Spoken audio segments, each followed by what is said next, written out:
Login करो चालू कर दिए પેલા 3 વાગ્યો let's start hello Yes, sir. Please start. તમે મને કહેજો Please start. Okay. Good afternoon, everybody. On behalf of Federation of Family Physicians of India, I welcome you all on this webinar series on the current pandemic. As already been told, this is a series of 3 webinars. First one is today, the next one will be on Sunday, and the next Wednesday. Please start. Okay. So today is the first seminar, and will be today we have got 2 eminent speakers with us. Dr. Urman Dhruv, who is the leading diabetologist and consultant physician from Ahmedabad, and currently the director of medical services at HCG Hospitals Ahmedabad, and Dr. Jashwant Singh Darbar, who is a very senior family physician from Ahmedabad, as well as the past president of Ahmedabad Medical Association, that is the branch of IMA, Ahmedabad Family Physician Association. So without much ado, first 2 topics of today are, first is about the COVID, and second is the most important part again by the what are the precautions that a family physician should be taking while dealing with the COVID patients. So I will invite Dr. Urman Dhruv sir to start with his presentation. Dr. Dhruv sir, please. Good afternoon, everybody. Hope I am audible and visible. Today's talk is divided into 3 parts. One is what has not changed. So I'll show you a few slides which we had prepared on 12th of February, 2 months back. So those things have not changed at all. Then we'll talk about what has changed and what is the current status. And then we'll come out with few slides which will suggest how a primary care physician should work in the current status of coronavirus disease. So we start with what has not changed. The definition of coronavirus is as it is: zoonotic virus transmitted between animals and people. We all know how the name came from its crown-like appearance on electron micrograph. The important viruses are SARS-CoV, MERS-CoV, and 2019 nCoV, which we now know as COVID-19 disease as of now. These things have not changed. We all know how the disease started in Wuhan on 29th of December 2019. And surprisingly, astonishingly, this is the only disease which has started in the last week of December, but has affected the next year, that is 2020, practically the whole year. So that itself shows how dangerous it is. When it started, we knew it is due to human transmission, coughing, sneezing, close personal contact, and touching an object or surface of the virus. This was what we knew at that time. Later on, we came to know fecal contamination is possible for 1 month. And now, what we know through this Japanese study, which came last week, that it could have an airborne transmission also. What is airborne transmission? When a person coughs, as you can see here, the droplet remains in the air for a long time. Suppose a person has coughed in a room, he leaves the room, he has left the room, and 2 minutes, 4 minutes, 6 minutes later you enter that room. If the droplets are still in the room, they are floating in the room, then you can get affected. So that is very important. And that is one thing probably which is causing COVID-19 as an important fast transmittable disease. Of course, the other 2 modes of transmission as shown is by cough droplets, which moves up to 6 feet, at least 1 meter, that is 3 feet, or occasionally 6 feet through coughing. If you are sitting in front of a person who is coughing, then you can harbor the infection through your nose. So important instruction would be the distance between you and your patient has to be more than 3 feet. If it is not 3 feet, take your chair as back to the wall as possible in your consulting room and keep the chair of the patient as far from the table as possible. That is very, very important thing that we'll have to look for next 6 months or more. Even you can tie the chair of the patient to a particular pole or the floor so that it does not pull the chair nearer to the table and keeps himself away at least by 3 to 4 feet from yourself. Because definitely the droplet transmission is a very important transmission. We all know that this is more contagious than even SARS or even HIV or even the Ebola virus as far as R0 is basically 3. R0 of influenza was 1. So this is probably 3 times faster. What is R0? If a person has been infected, he can transmit the infection at least to 3 persons a day. If the 3 persons transmit to 3 more persons, the chain starts. And this is how a 1 person can transmit the disease within 48 hours to 9 persons. And this is how it becomes very contagious. Why? First, by controlling the chain of the transmission, what we are trying to do is reduce R0 to less than 1, which means a patient should not be able to transmit it to more than 1%. We'll see it later. These things have not changed at all. Respiratory viruses can persist Sir, please on be loud. any surfaces. Respiratory viruses can persist on any surfaces for few days. So you cannot run away from it. You can pick up the viruses from these surfaces, and if it touches your face, you can get infected. And so that is another important thing. You have to wash your face every time before you touch. You have to wash your hands every time before you touch your face. My important instruction to all the primary care physician would be, if you are at home at present, which most of you would be for most of the time of the day, please start practicing not to touch your face for 2 or 3 hours. Tell your family members to instruct you the moment you touch your face. So try creating a habit. Create this as a training period for yourself so that once you are in your consulting room for the whole day or for longer sessions, you are acquainted with not touching your face. So spend your home time for training yourself for not touching your face for longer periods. This was also told on 12th February that it has not been proven that virus will not survive on hot environment, and it has become absolutely true. Incubation period is 2 to 14 days, meaning thereby if you are exposed to a COVID positive patient, you need to quarantine yourself for 14 days before the symptoms may appear. So that is what it is. As was told from very day one, when the 99 cases presentation was there from Wuhan, all the trials have shown that fever is the most important, cough is the second most important, fatigue and shortness of breath are the third and fourth important symptoms of the disease. So fever, cough, shortness of breath, occasionally diarrhea may be there.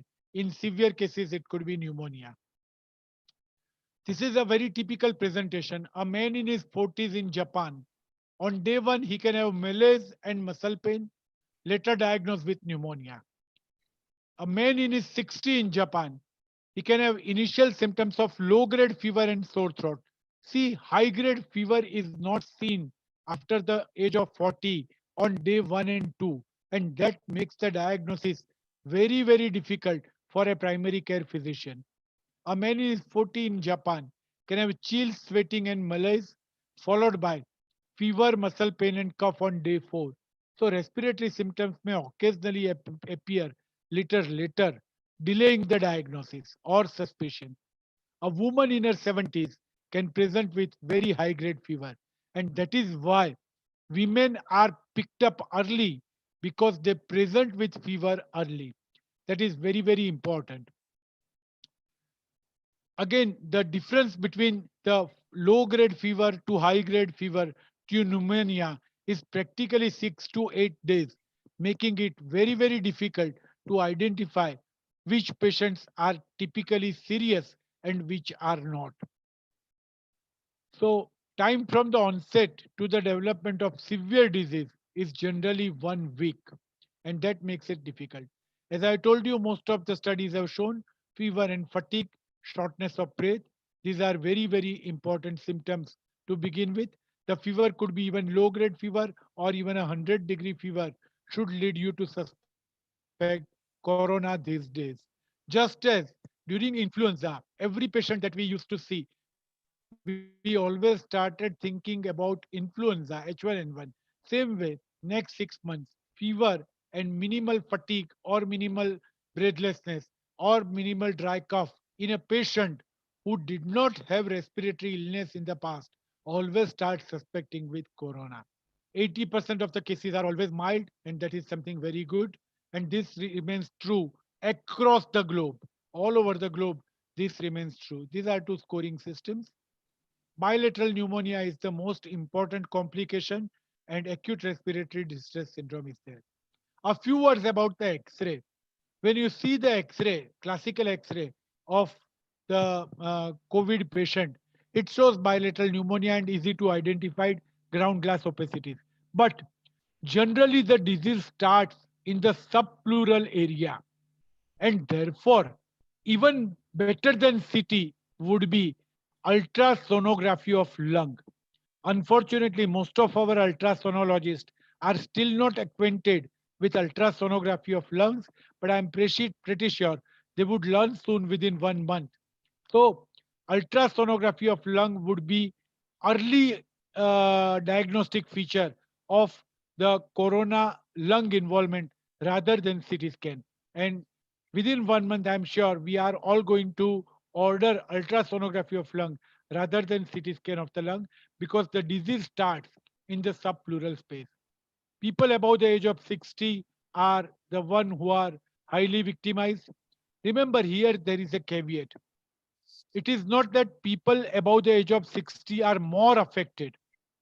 It is the people above the age of 60 have more complications.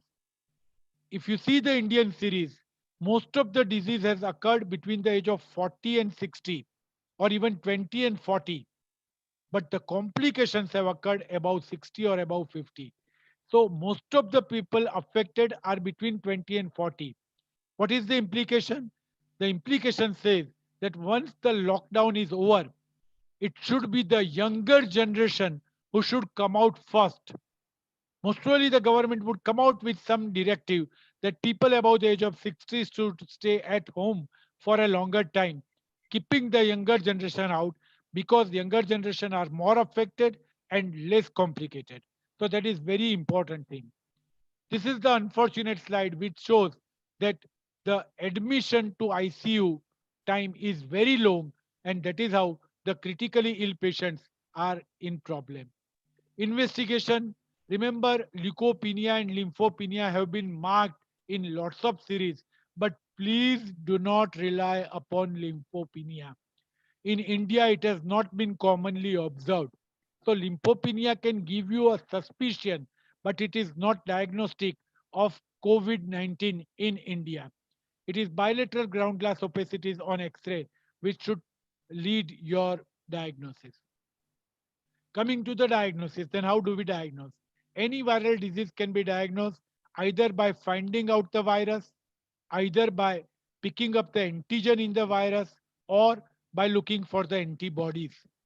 Unfortunately, the antigen in COVID virus is not easy to detect.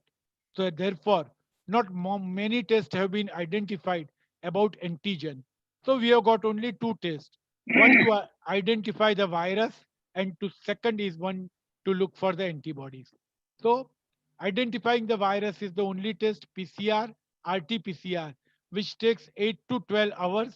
You require to take specimen from the nasopharynx and oropharynx. Remember, while taking the specimen, of course, none of us, neither you nor me, will have to take the specimen unless the disease worsens very rapidly in severity in India, which I don't think. But nasopharyngeal or oropharyngeal swabs are taken by pushing it as back as possible and twisting the swab at least 3 times. Deeper you go, better always is the specimen. Induction of sputum is not indicated, but gargling sputum may be always helpful. So these are the specimens that requires to be collected. The results are given in 8 to 12 hours. However, at present, the results first go to ICMR. Therefore, the patient receives the results after about 24 hours. So these are the things that have not changed since December. Then what has changed? First thing that has changed is figures.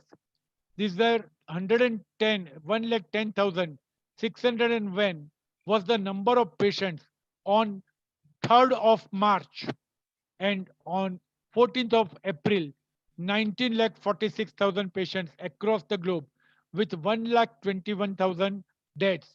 Look at the number of patients on 3rd March, 1,10,000, and look at the deaths today, 1,21,000. So more deaths than the infection just a month back. That shows how rapidly the disease is transmitting. I'm not making you afraid, but I'm making you, I want you to realize the situation. So these are the current figures. The closed cases are there. These are the total cases. And as you can see, after 7th March, there is a huge peak all over the world. Total deaths are also rising rapidly. USA, which thought that the disease is not very, very important, is paying the highest calamities. As you can see, it has become the most important hotspot in the world, followed by Italy, Spain, and France across the globe. When you look at the Europe, it is once again UK which lags behind, but now catching up. And when you look at the Asia, South Korea tried to protect itself, but now it is also getting involved. China still leads the Asian figures. So this is what today's figures are there. These are the daily new cases that you can see. And this is growth factor. This is very important. Now, what is growth factor? A line about it. Growth factor is the factor by which a quantity multiplies itself over time. The formula used is every day's new cases, more new cases than on the previous day. So a quantity growing by 7% every period has a growth factor of 1.07. And in US, this growth factor at present is 3. In India, at present, it is 1, which means our cases are growing by 7% every day. So important things that are changing is numbers are increasing. Is it worrisome? Is India on the right track? I would give you the way in which we can control the disease, either by vaccine, which is not going to be available for 16 months, either by antiviral drug, which is not at all available in India. Not a single antiviral drug is available in India. And so we have to rely upon quarantine, isolation, social distancing, and behavioral change. I'll take 2-3 minutes to compare this disease with a war. Let's believe that we are in a fort and enemy attacks. The strength of the enemy is not known to us. There are two ways by which we can go ahead for the war. One is leave our soldier, ask them to go out and attack the enemy. We run with our swords, which we routinely do. All our soldiers go out with swords, and then they realize that enemy has some mirchi powder, the chili powder in the hands, and the swords are not going to work. All the soldiers come back hurting their eyes. We do not have any medicine to protect the eyes, to treat the eyes, and we are absolutely in chaos.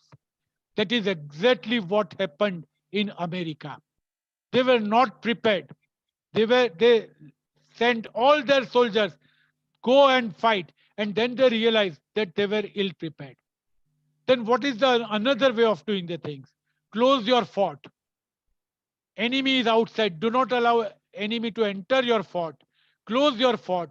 Get preparation. Get preparation to find out some medicines which can work on the chili powder. Send your spies to find out how much chili powder the enemy has that is creating vaccine. Start creating the doctors which can treat this chili powder. In this case, the chili powder is ventilator. And that is what exactly India has done during this close down. We have created hospitals everywhere. We have created infrastructure. So this is not the war. Close down is not the war. The war will start once the close down will be over, and the whole infrastructure that has been created would be tested. So those who believe that by reducing or diluting the cow, we have won the corona battle, no. We have simply covered ourselves, concealed ourselves in the fort. We have diluted the cases, and once the close down would be over, number of cases would increase drastically. But hopefully, we will be ready with all the infrastructure. So get ready for what is the worst part of this epidemic in India to come between the first, second, and third week of May. Again, I'm saying that hopefully the complications would be less, but the number of cases would rise drastically, and we should not be worried about the numbers. So numbers are increasing because now we are coming out of the fort. There are more tests, more awareness, but our infrastructure is ready. Herd immunity. People are talking about herd immunity. It would be achieved only when 60% of people are infected or vaccinated. At present, only 0.5% of India is infected. So now coming to the last part of my talk, what next for primary care physician? Number one is civilians, number two is primary care physician.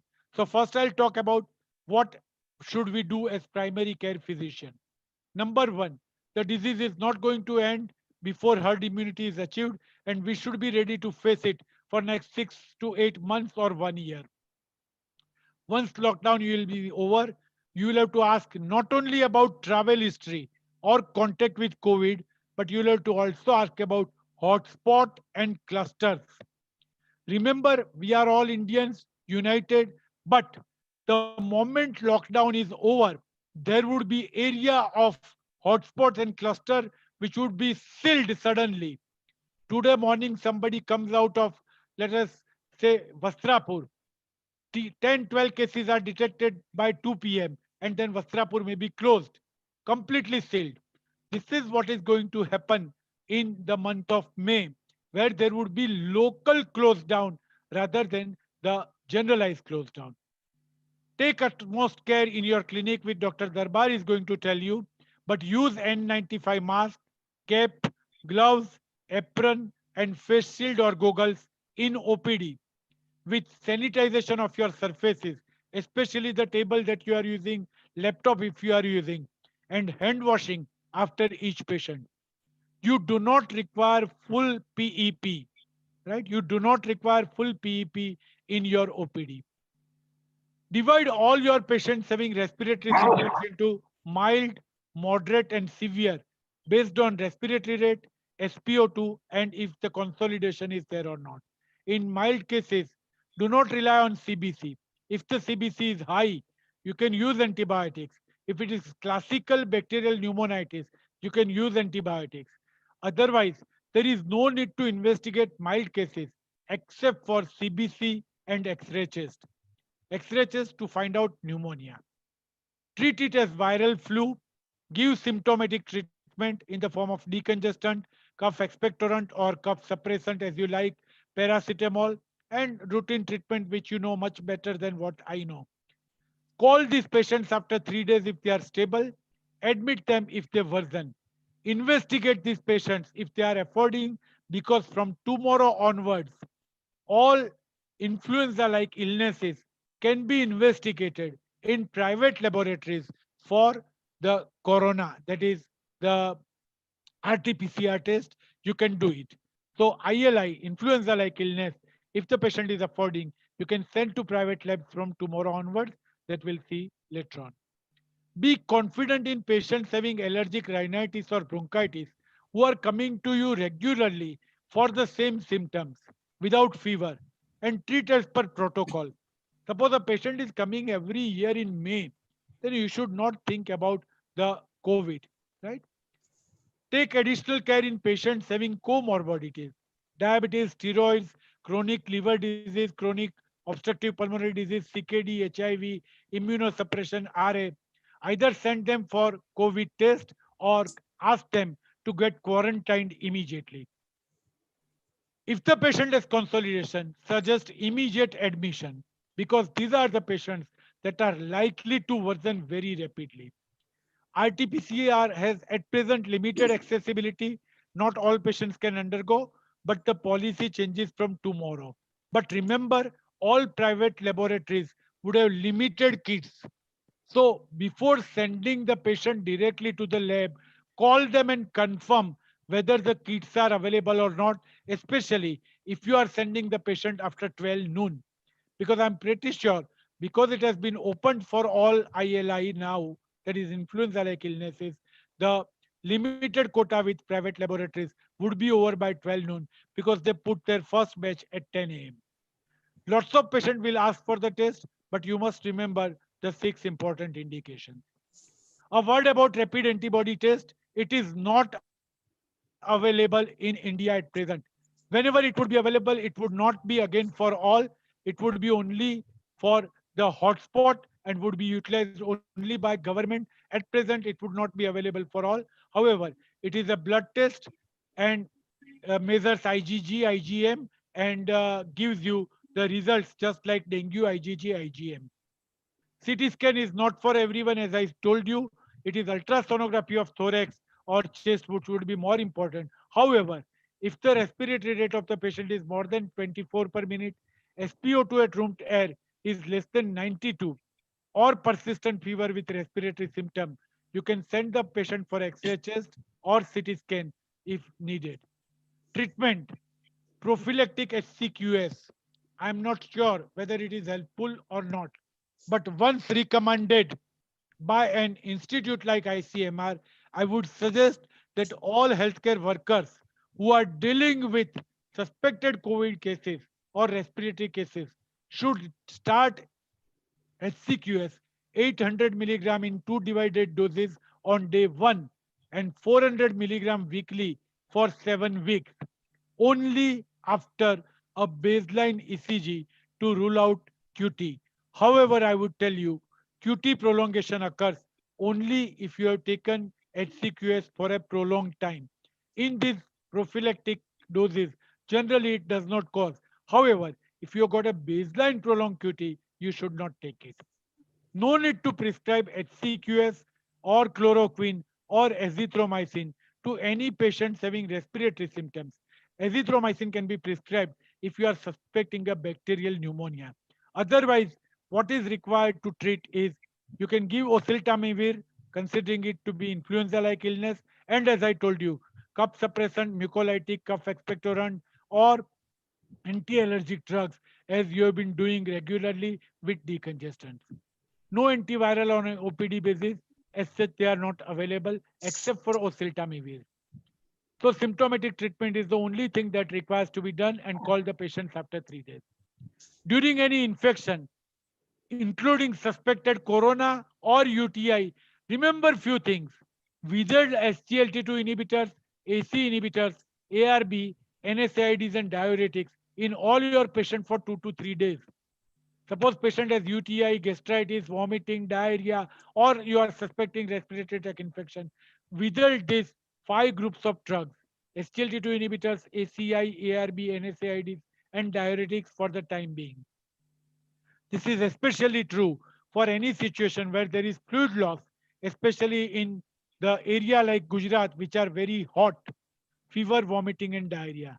In elderly patient, keep an eye on EGFR in your chronic patient, and once in a while get serum sodium and electrolytes done at least once every 2 months if the above mentioned drugs are going on. Stable patients should be prescribed monthly medicines. Don't call them frequently. Diabetes, blood pressure, stable coronary artery disease. Don't call them frequently. Give them health education and counseling, telephonic consultation. It is time for all of you to encourage patient to pay for telephonic or social media advice. Every time a patient comes to you, start talking to them that now you can give telephonic consultation. You have to give 50 or 100 rupees, whatever you are charging, and we'll be advising you. It is now official. It is law of the land as long as COVID-19 is there. Explain all seniors or all your patients to save the seniors in their family. Notify all LRTI through the app that is available now. Suggest isolation and quarantine to all the patients. Know the difference between isolation and quarantine. Quarantine when somebody in the family is having the disease or you are simply suspecting in an asymptomatic person. So when no symptoms, quarantine at home. When there are symptoms, isolation in the hospital. And you have to document. Remember, you have to document that you have suggested isolation or quarantine. Last part of my story, as civilian, I would strongly suggest it is safer to avoid practice if you fall into high risk group. Age more than 60 with comorbidities, this is not a time for you to work. Protect senior citizens in your house. Stay away from figures, especially mortality news of health workers, because this is going to create lot of anxiety in you. Don't go on searching. The so and so doctor died in Indore and so and so doctor died in USA. Don't do it because it is definitely going to create anxiety. So stay away from the figures and especially the mortality news of health workers. Do not take any symptoms lightly. China has bought us time. It is up to us to be ready to fight COVID 19. While talking about all these things, we should not forget the basic thing: 7 steps for hand washing after each patient.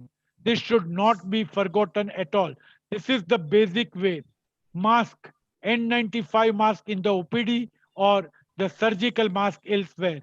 N95 mask you can use every fifth day, as you all know, we have been talking about. Personal protective equipment, that is the full-fledged equipment, is not needed in the OPD.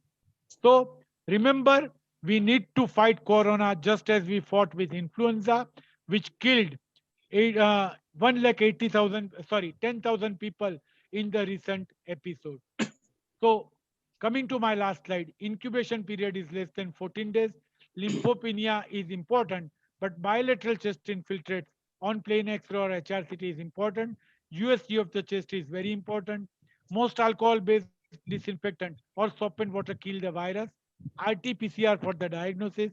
Never send viral culture. Medical mask or N95 during your OPD. Chloroquine has effect on HCO, but not proven. Vaccine is not possible. The disease gives you temporary immunity for 3 to 6 months. So that is where I'll stop. Remember, this is a time for facts and not for fear. This is a time for rationality and not for rumors. This is a time for solidarity and not for stigma. Thank you very much. Thank you, Dr. Uman, for a very elaborative presentation. We have received 215 questions. So, but as I'm reading the questions, most of the questions are very well covered. I will just ask a few of the questions which are remaining. The first is what we have observed as a family physician is the routine cough, which normally responds to the treatment that we give, is not responding in this particular season. Any remark on that? Yeah, the most of the time the influenza, all the viral coughs responds generally only to cough suppressants. So dextromethorphan, or occasionally, if the patient has no contraindication, you can use a small dose of codeine. But I agree, the cough is going to persist for 3 to 4 weeks, especially the dry cough. So that is something which we will have to face for a long time. This is what we faced even in influenza also. But codeine, if there is no contraindication, in small dose is going to be useful. You can also ask for betadine or some gargles. Gargles have been working very well in this cough. And a difficult question, as we family physician, we always face the differentiating point between seasonal flu and COVID, because as we know, there is not a very strong line. We may ask patient to sit away 4 feet, 5 feet, whatever, but patient does not respond, or patient, they confuse us. They keep us calling about mild fever and throat pain and discomfort and all. So how to manage all this thing? Absolutely clear. The day on which I saw that table for the first time in the 3rd week of February, differentiating flu from corona. I told that this is absolutely a stupid table. This does not serve any purpose for a clinical person. To me, any cough, cold, fever these days would be corona, even if it is corona, because see, if it is flu, we had oseltamivir. So there is no sense in saying whether it is flu or corona. It has to be taken as corona until proved otherwise. The only way you can prove otherwise is if the patient is affording sent for RT-PCR. Otherwise, what you are going to do? Give symptomatic treatment, ask the patient to stay at home, go for X-ray chest. If consolidation, get admitted. If SpO2 goes down, get admitted. Fever persists, get admitted. Otherwise, all cough, cold, fever that you see in next 6 months has to be taken as corona and nothing else. Means with the help of pulse oximeter, if we keep a watch on the SpO2 and general condition of the patient, we can decide whom to refer and whom to not. Absolutely. Respiratory rate, persistent fever more than 48 hours, and SpO2 going down below 94 in a patient who does not have respiratory illness. These are three most important indications. But practically what we try is we are trying to avoiding auscultating patients at this particular moment of time. So don't you think it will be difficult to judge the respiratory status without auscultating the patient? Right? You can measure respiratory rate. That's what I said. You can Okay, measure the respiratory rate. You can measure SpO2 and then go for X-ray chest. okay, I would use stethoscope bare minimum at least in the month of May. right. And what is the chances of recurrence? Means we have seen recurrence and couple of things. We have seen patients who tested negative for the first time, and then the other test comes positive. And second part of this question, there are a lot of patients who are having they are already been cured of this corona. They have been admitted, they have been treated and discharged. Still, they have some persistent mild symptoms like low grade fever and cough. What to do? How to do? Deal with them because they come to us then. Three things. Number one, the RT-PCR has a specificity of only 65%. So there are issues at present that a patient who looks very classical of COVID pneumonia goes to a designated hospital, they go for RT-PCR negative and they send the patient back.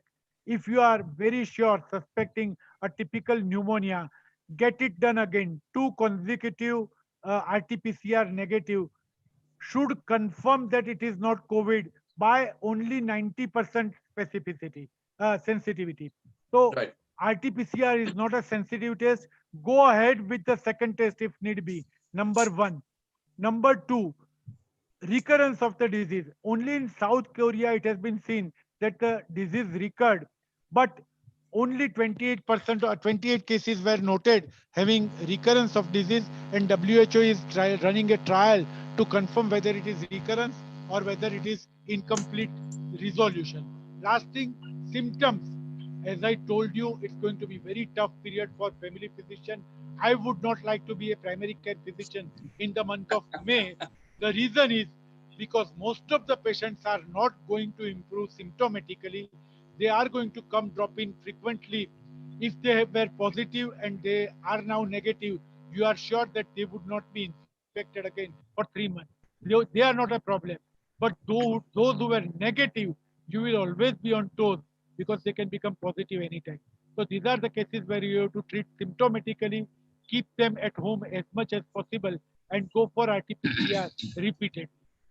And the last question about the adult vaccinations, particularly flu and pneumonia, because we do not encourage patients to come to clinic for routine elements anymore. But if you, because this is the time that we should be encouraging the other vaccines, not avoiding them. How to balance this out basically?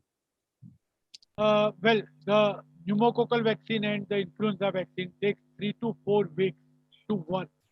So, to me, we are probably late for giving these vaccines to those who have not taken during this year. So, please do not give pneumococcal or influenza vaccine till the last week of May. Once the disease, corona, starts having a plateau, I don't expect going down in the month of May, but start having a plateau in the last week of May. Then we should immediately start using influenza and pneumococcal vaccine. But this is not a time because about 10 to 12% of patients would develop fever following it and we will be in trouble. So not a time to use those vaccines now. Okay, thank you very much. Please stay with us for some more question at the end if it all it comes. And we may Thank take your help in the other logistic questions also. Now, I would like to invite the second speaker of today, Dr. Jaswant Singh Darbar.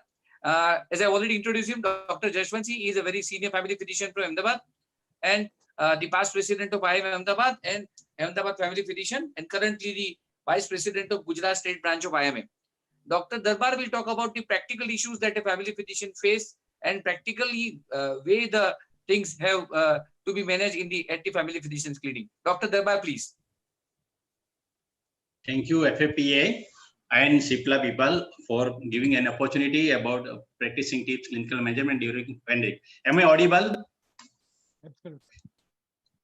Am I audible? Yes, yes, yes. Okay. First of all, I must thank Urman Bhai because he has made my work very much easy by giving most of the explanation regarding coronavirus and how does it spread. First, let us have a look at global data. Till yesterday, the world has suffered more than 1.92 million cases of coronavirus, this COVID-19. It means 247 cases per million. And now we look at the USA, Italy, UK, most developed nations. They have more than 1 to 1.5 thousand cases per million. While we look at the China, from where it has started, it is almost 58.66 cases per million. Fortunately, our government learned the lesson from the China, and now our figure is, look at the figure, our figure is 7.62 million cases per million, and that is because this is possible in China and India because we people and China people took immediate and drastic step. First and foremost, which already Urman Bhai stated, there's the lockdown by preventing social distancing and taking time to have the health infrastructure developed very well. See, this is a global pandemic and India is facing also this pandemic challenge. See, Ron Hubbard had said this man thrives oddly enough only in the presence of challenging environment. And if you are steadily conquering challenges, you become happy and challenges keep you energized. That is what George Bernard saw. And here I am here to make you energized about this global pandemic challenge, because nowadays, since the first phase of lockdown, so many doctors have stopped their clinic, stopped their practice, and now some of you brave enough has continued their practice though limited time. And now government has also suggested, and so many are going to start, so many have started. So how and we in what way we should practice, that should be the little about concern, and that will be the things which we will be going to talk. Already Urman Bhai has discussed about the prayer, and this is the basis of our practice, how we should have safe practice. Main objective our practice is to treat patients satisfactorily by keeping distance so that doctor, staff and patient don't acquire the COVID-19 infection.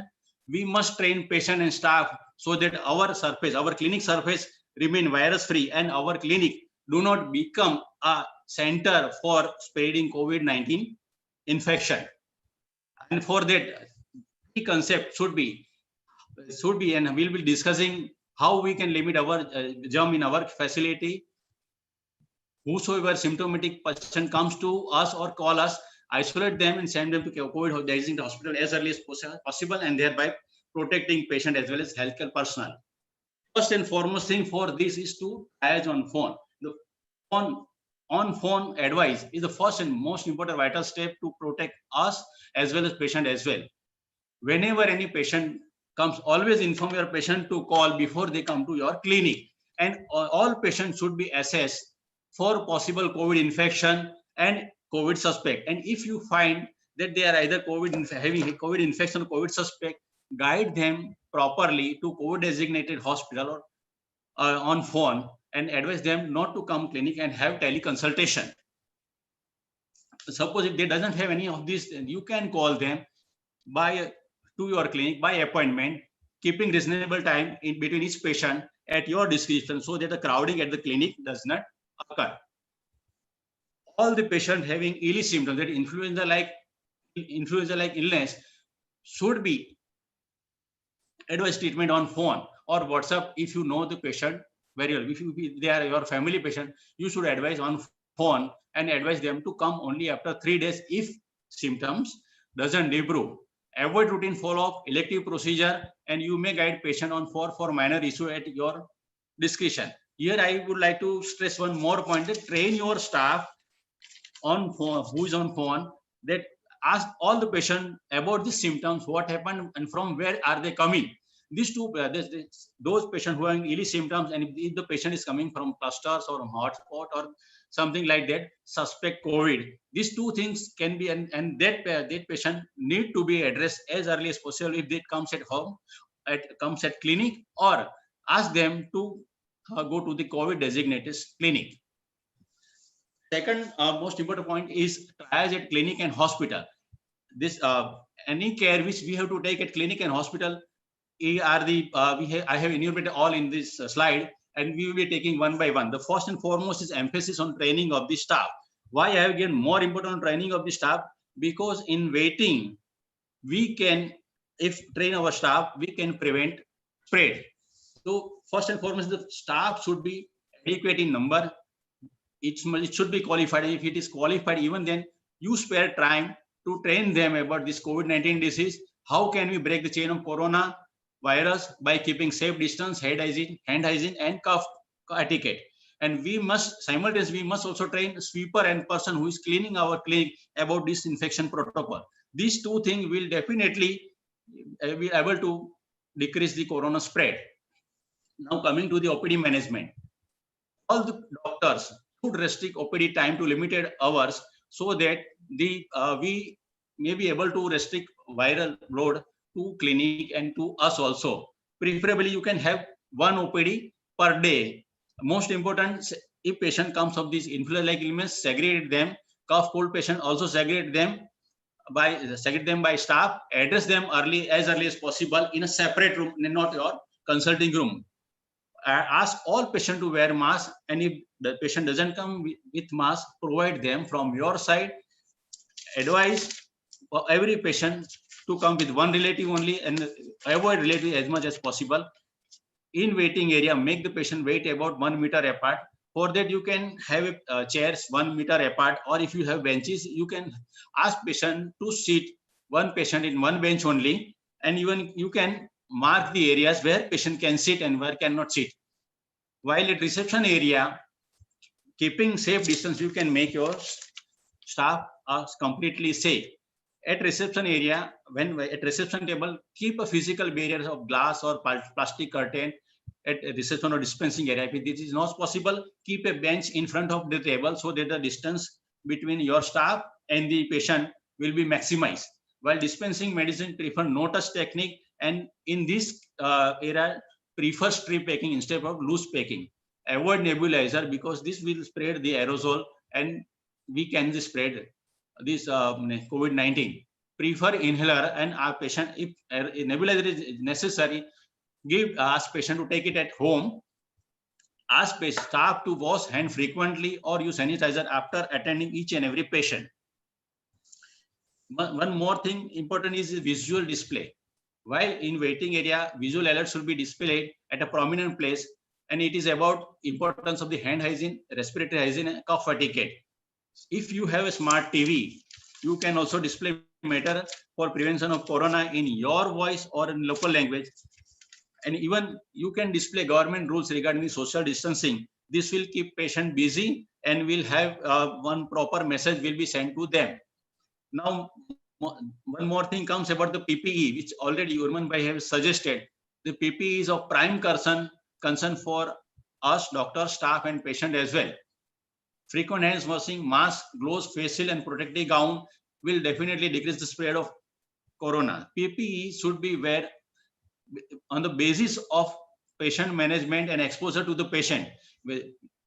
More than 15 or less than 50 minutes, according to you have to wear the PPE. For doctors who are running OPD, like us, general practitioner, family physician, or physician who are having only APD, not indoor, N95 mask, double gloves, and goggles.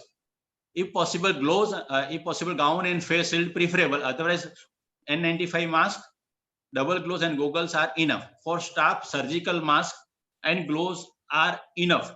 But if you provide them N95 mask, it is well and good. Only full PPE is required for those healthcare personnel who attends COVID patient and they need full PPE that should be water resistant, including footwear, which should be also water resistant. Now, more important thing is when we examine the patient, which precaution we should take, that is more important. First of all, our clinic should be well ventilated. All doors and windows should keep open.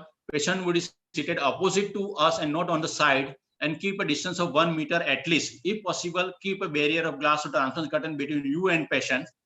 The doctor should wear proper PPE as already I suggested. Scrub hand with soap and water frequently, or use an alcohol-based sanitizer after each patient. You also clean diaphragm of the stethoscope after every single use. If possible, avoid using stethoscope, and if you have to use from the backside. Use from the patient's backside. While one more thing, whenever patient gives you any document, don't touch them, just see them from the far. Ask patient to or you ask patient to click the photos and send them to you in mobile in advance. Suppose patient comes in a follow-up, don't take that precision, use a new precision for all patient. And for blood pressure, use digital blood pressure so that the contact between patient and doctor is minimized. If at all patient is to be examined on bed or table, you have to clean it immediately following examination. Use only one pen, phone, and water bottle. Do not touch anything. Everything is contaminated unless clean in your presence. No watch, no belt, no ring, no bangles, no dangling ears. Hair must be tied and covered with the cap. And be aware that you, while talking to the patient, with the patient, keep your palms together so that it will remind you not to touch them, or you will not touch to your face. Now, most important part is how to keep our clinic clean. First of which surface we should clean, maximum which surface. There are two types of surface. One is high touch surface and the second is low touch surface. High touch surfaces are doorknob, telephone, call bells, bed rails, stairs, even sides of our tables, our chairs, handle, reception area, which should be cleaned every 3 to 4 hours. And low touch surfaces, which should be like balls and mirrors, can be mopped once a day. This cleaning agent should be 1% sodium hypochlorite, and it should be kept for at least 10 minutes and should be prepared fresh. In market, bleaching powder is available and you have to prepare it fresh. If it is in certain cases when you cannot use this bleaching powder, you can use any sanitizer with 70% alcohol, and even your spirit can be used.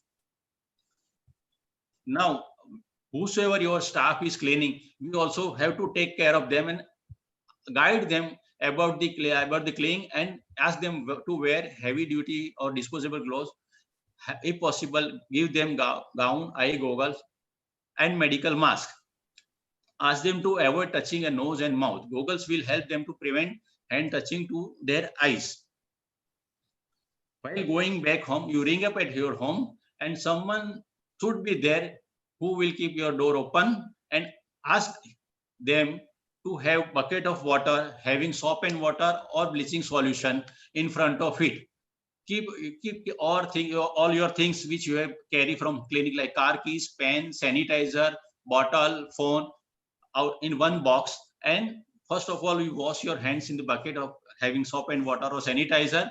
Then stand in that water bucket, and while you stand in that for few minutes, clean all the car keys, pens, and everything while you stand over there. After that, you go to your bathroom. Bathroom door should be also open, where you have to keep a bucket of detergent of soap water, where you can remove and dump your all clothes, including innerwear and sock, inside the bucket. Then you can take a full bath from head to toe, including shampoo.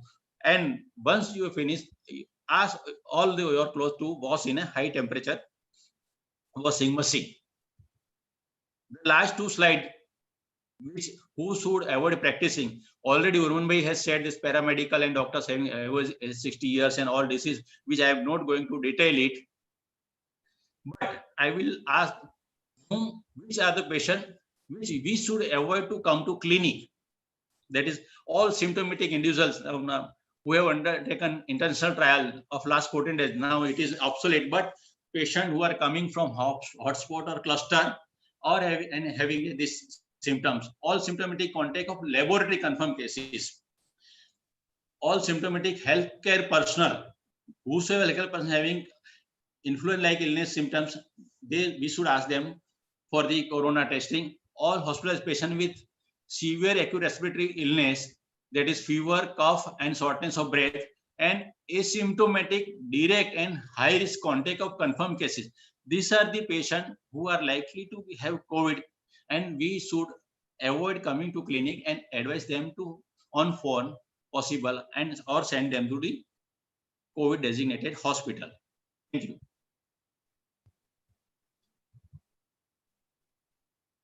Thank you, Dr. Darbar. It was a very helpful and practical suggestion for family physicians. Now I will request both the speakers to join for another set of questions. The question for Dr. Urman Bhai, the authority recommends that all influenza-like illnesses needs to be notified, whether it is COVID or a non-COVID.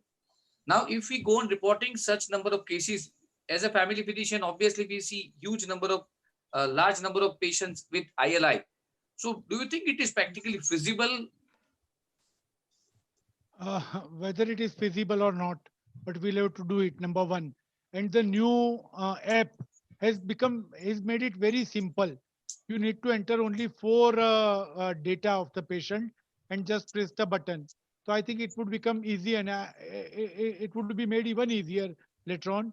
Probably from next week onwards, you will be, or from the first week of May, you will require to send only the phone number of the patient. So, So you are talking about the Health Setu app you are talking about? No. There is another Dr. Takeoff. Dr. Takeoff. Okay, fine. That's quite easy. And there is one news that the virus survives in the air, or it can travel air in up to 13 feet. That's what the Japan study is all about. Okay. They had shown it, but again, it has not been substantiated. To me, it does not make much difference, except for the fact that the disease is going to last for 6 months, or disease is going to last for 8 months. Once the vaccine is there, the things would settle down. But yes, that is the reason why WHO came out with the suggestion that now everybody should wear the mask, because somebody has coughed out, as I told you, in a room or on a road, and then you pass through it, you may cause trouble. So yes, airborne transmission was always thought of and has now been documented. So about 15% of cases have airborne transmission. And what is the importance of diarrhea? Because there are a lot of patients in summer will get with diarrhea. They may or may not be COVID, but how to differentiate that?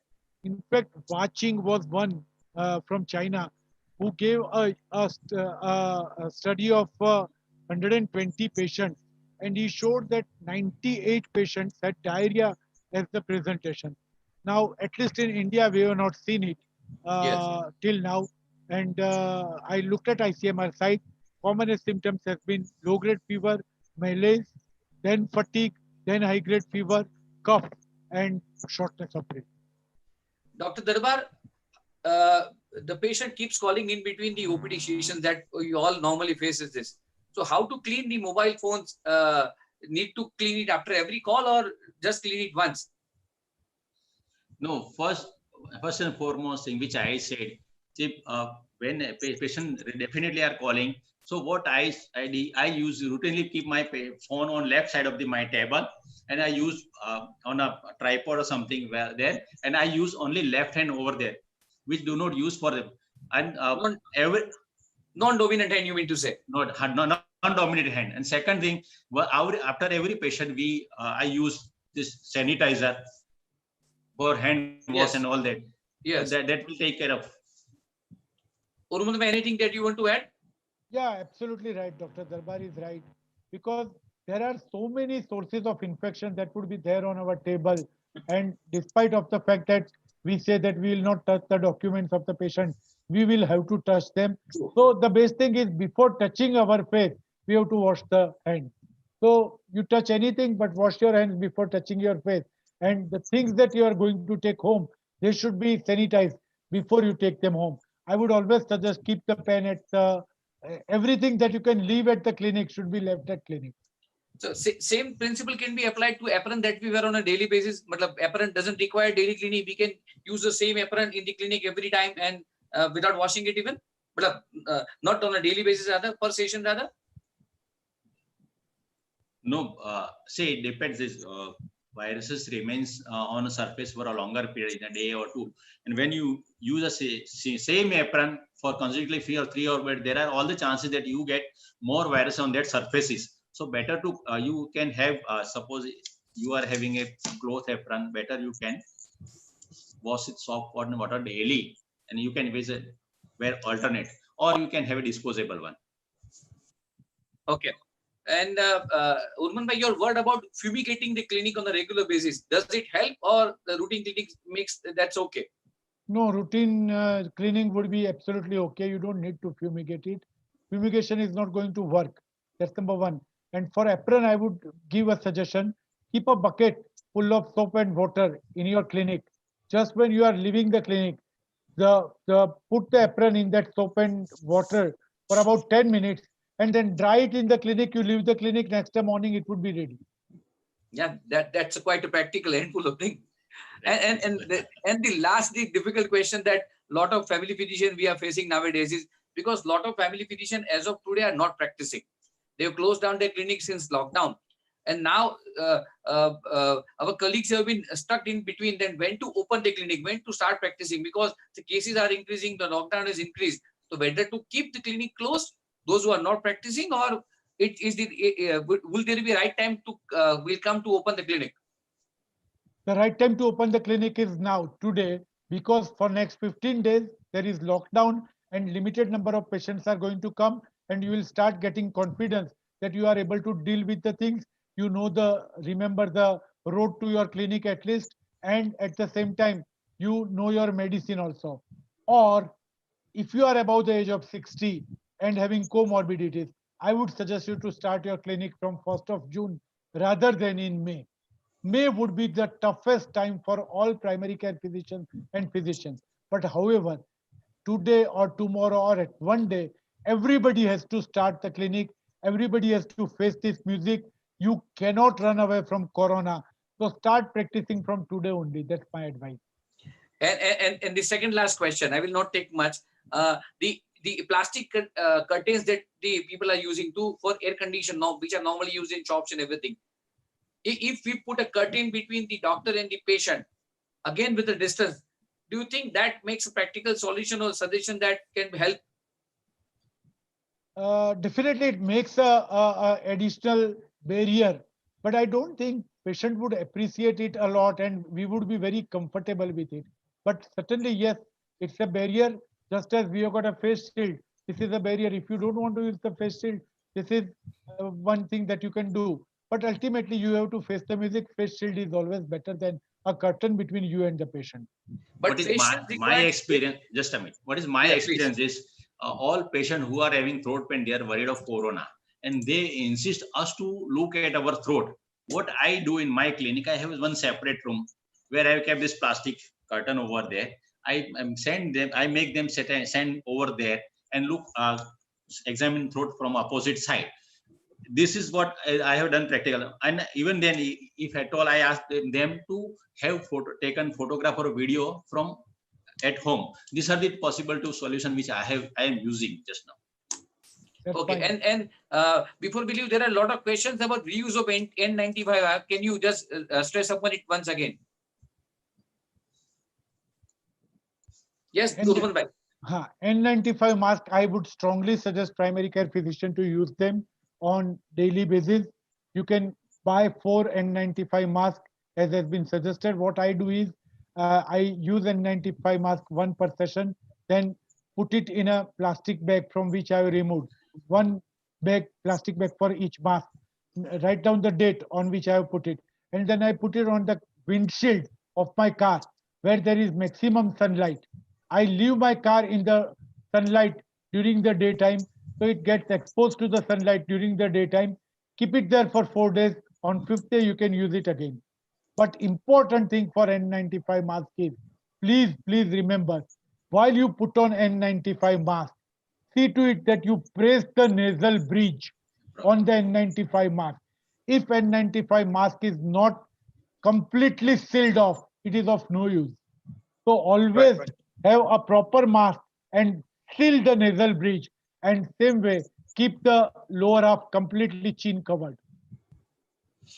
Okay, so I think that's leads us to the conclusion of this session. I am happy to share that more than 1,000 family physicians across India has joined this session and who are listening us live. So thank you all for an overwhelming response.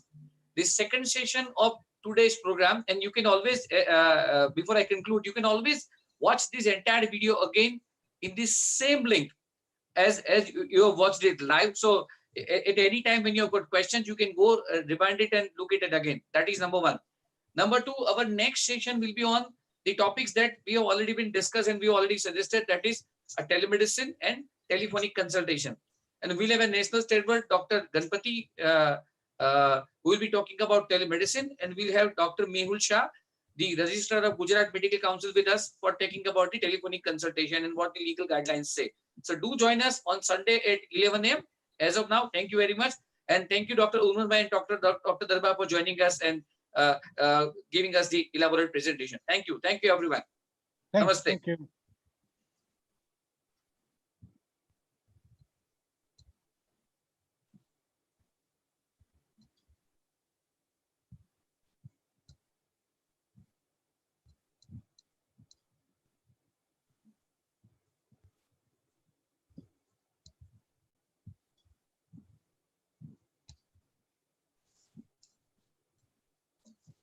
बोलो